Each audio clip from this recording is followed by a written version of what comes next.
Ang kasalukuyang 45 pesos kada kilong maximum suggested retail price sa imported na bigas bababa pa sa Hulyo ayon sa Department of Agriculture. Tignan naman natin ang presyo ng local rice.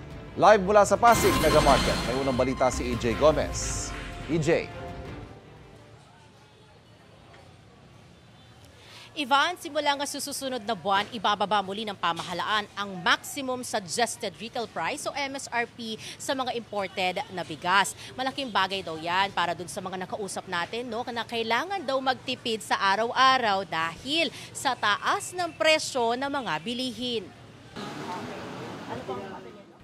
225 pesos daw ang ginagastos ni Mary Jane sa tuwing bibili ng 5 kilong bigas 2 o 3 beses sa isang linggo. Kaya approve daw sa kanya ang nakaambang pagbaba ulit ng maximum suggested retail price o MSRP sa imported na bigas simula sa Hulyo. Plano ng DA na gawin itong 43 pesos kada kilo mula sa kasalukuyang 45 pesos kada kilo. Sabi ni Mary Jane, sana raw mas mababa pa.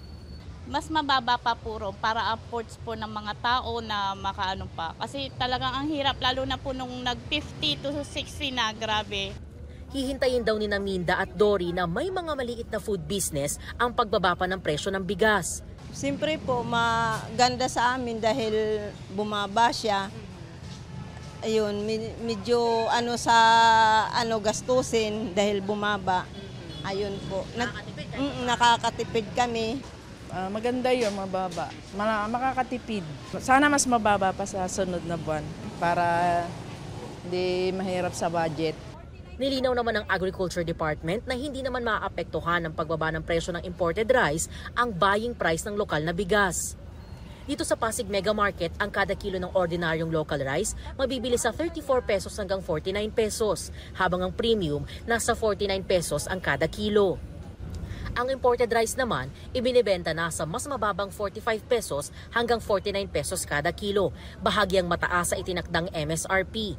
Ayon sa tinderang si Belen, patuloy ang pagbaba ng mga presyo ng bigas nitong mga nakaraang buwan. Oo, mas maganda nga, siyempre mas mababa para afford ng tao. O, di ba? Oo, sa panahon niya yun, lahat na mataas, lahat na mag-i-schooling pa. Diyos ko, napakatuma. Una nang sinabi ng Agriculture Department na layo ng pagtatakda ng MSRP na tiyaking abot kaya ang presyo ng bigas. Kapansin-pansin at ayan, no, nakikita ninyo na yung mga hilera ng mga bigas na itinitinda dito sa Pasig Mega Market ay marami talaga na tig 40 pesos pataas na lang. Iilan na lang, no, yung tig 50 pesos pataas na karamihan ay yung premium na uri ng bigas. At yan, ang unang balita mula rito sa Pasig City.